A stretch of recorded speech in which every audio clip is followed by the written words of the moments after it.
Good morning students. मैं doctor सुधा मित्तल।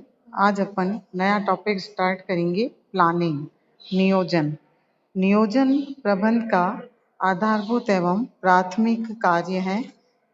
यह प्रबंध के अन्य कार्यों की आधारशिला होता है, क्योंकि प्रबंधकों द्वारा समस्त क्रियाएं की जाती हैं, निर्धारित योजनाओं पर निर्भर करती हैं।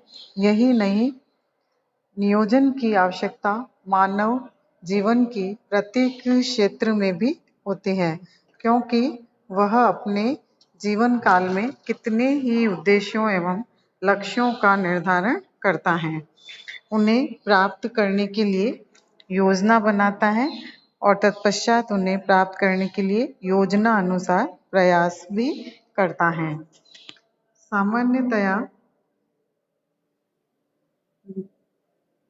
सामान्यतः कल के कार्य का आज निर्धारण करना ही नियोजन कहलाता है।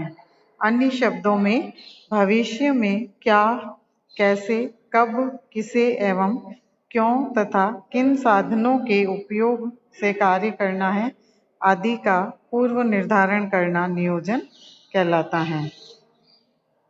किंतु व्यावसायिक एवं औद्योगिक दृष्टि से नियोजन प्रबंध का वह कार्य है जिसके अंतर्गत वैकल्पिक उद्देश्य, नीतियों, पद्धतियों एवं कार्यविधियों में से सर्वश्रेष्ठ का चुनाव करना शामिल है।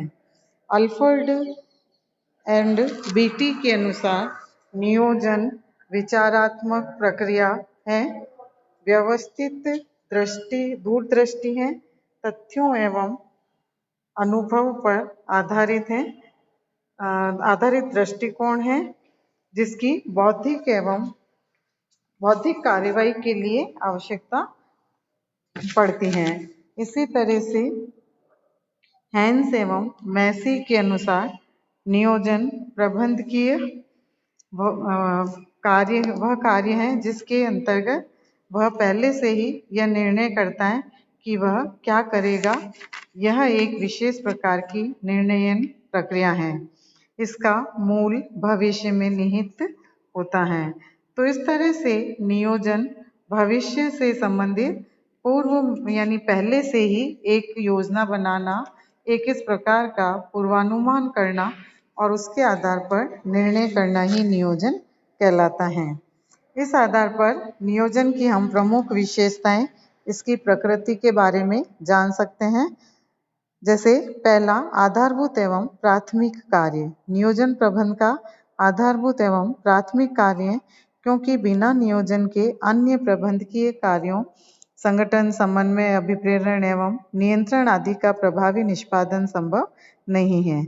इसके अतिरिक्त नियोजन प्रबंध के अन्य कार्यों जैसे संप्रेषण, निर्देशन आदि का भी आधार है। नियोजन का आधार पूर्वानुमान, बेसिक ऑफ प्लानिंग क्या होते हैं, फोरकास्टिंग। नियोजन पूर्वानुमान पर ही आधारित है, अर्थात भविष्य को देखते हुए वर्तमान में भविष्य के लिए योजना बनाई जाती है। तो इस प्रकार जब हम भविष्य में देखेंगे तभी भविष्य की योजना सही होगी। हेनरी फेयोल ने पूर्वानुमान एवं नियोजन के लिए प्रीवॉयंस शब्द का प्रयोग किया है। सर्वव्यापक कार्य, यूनिवर्सल फंक्शन। नियोजन सर्वव्यापी कार्य है, क्योंकि यह व्यावसायिक, अव्यावसायिक प्रबंध के कार्यों, संस्था के सभी विभागों, उप विभागों आदि में किया जाता है और इसके अतिरिक्त देश विदेश प्रबंध के उच्च, निम्न, मध्य स्तर पर भी नियोजन का विशेष महत्व है। फिर यह पर्पसफुल है, उद्देश्यपूर्ण। नियोजन का मुख्य उद्देश्य उपक्रम के उद्देश्यों को कुशलतापूर्वक पूरा करना होता है, अर्थात प्रत्येक व्यक्ति, समूह, विभाग अथवा संस्था किसी न किसी उद्देश्य को लेकर चलती हैं। तो इसके लिए नियोजन न केवल उद्देश्यों, नीतियों, पद्धतियों एवं कार्यक्रमों की स्थापना करता है, बल्कि उनकी प्राप्ति एवं क्रियान्विति का प्रयास भी करता है। परस्पर आश्रित कार्य, इंटरडिपेंडेंट एक्टिविटी। नियोजन प्रबंध प्रक्रिया का प्राथमिक कार्य होने के बावजूद भी यह परस्पर आश्रित कार्य है। इसका कारण यह है कि प्रबंध के अन्य कार्यों को ध्यान में रखकर ही भावी कार्यों का नियोजन किया जाता है। इसी प्रकार उपक्रम के कई विभाग एवं उपविभाग हैं, जिनकी पृथक पृथक योजनाएं भी हैं। फिर भी योजनाएं उपक्रम की विस्तृत योजना की अंग होती हैं और इस प्रकार ये विभागीय योजनाएं परस्पर निर्भर होती हैं। बौद्धिक प्रक्रिया, इंटेलेक्चुअल प्रोसेस। नियोजन एक बौद्धिक प्रक्रिया है। इसका कारण है कि नियोजन विभिन्न विकल्पों में से सर्वश्रेष्ठ का चुनाव करते हैं, जो व्यक्ति के लिए कल्पना शक्ति, दूरदर्शिता, विवेक, चिंतन, विश्लेषण एवं योग्यता आदि पर निर्भर करती हैं। भविष्य उन्मुखी, फ्यूचरिस्टिक। नियोजन भविष्य की ओर देखने की प्रक्रिया है और इसका कारण क्या है कि नियोजन में भविष्य में क्या, कैसे, कौन, कब करेगा आदि का पूर्व निर्धारण किया जाता है। इसी प्रकार से यह एक सतत प्रक्रिया है और कंटिन्यूअस प्रोसेस।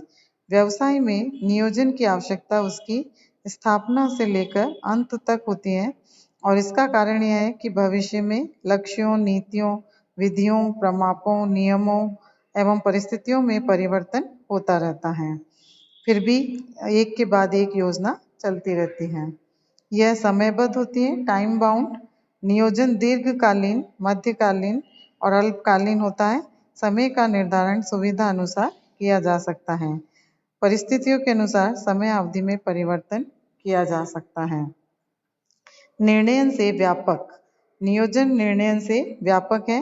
निर्णयन में संभावित विकल्पों में से सर्वश्रेष्ठ का चुनाव किया जाता है, जबकि नियोजन में सर्वश्रेष्ठ विकल्प के चुनाव के साथ ही उद्देश्यों, कार्यविधियों, साधनों, नियमों एवं नीतियों का भी निर्धारण किया जाता है।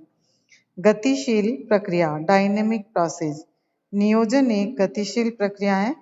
इसका कारण यह है कि एक बार नियोजन करने के पश्चात वर्तमान एवं भावी परिस्थितियों तथा दशाओं में परिवर्तन हो जाता है, तो उसे समायोजित करने के लिए पुनः नियोजन किया जाता है।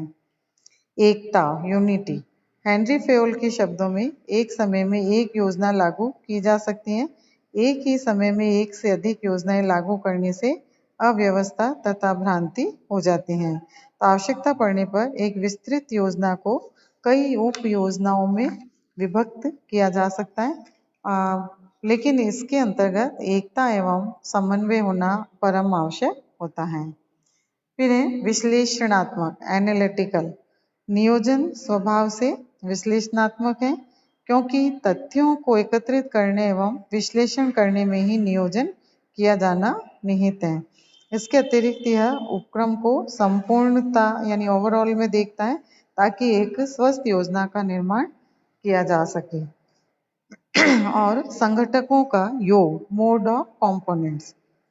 नियोजन एक व्यापक प्रक्रिया है, क्योंकि यह विभिन्न संगठकों अर्थात उप योजनाओं जैसे लक्ष्य, नीति, कार्यप्रणाली, नियम, बजट, समय, प्रभाव, व्यू रचना आदि का योग होते हैं। तो इस प्रकार से इन विभिन्न विशेषताओं के आधार पर हम कह सकते हैं कि नियोजन प्रबंधन का एक सबसे पहला और प्राथमिक महत्वपूर्ण कार्य के रूप में माना जाता है। बिना नियोजन के एक प्रबंधक अपने कार्यों को गति नहीं दे सकता है। तो इस प्रकार से नियोजन का कार्य उसे प्रथम चरण में पूरा करना होता है। धन्यवाद बच्चों।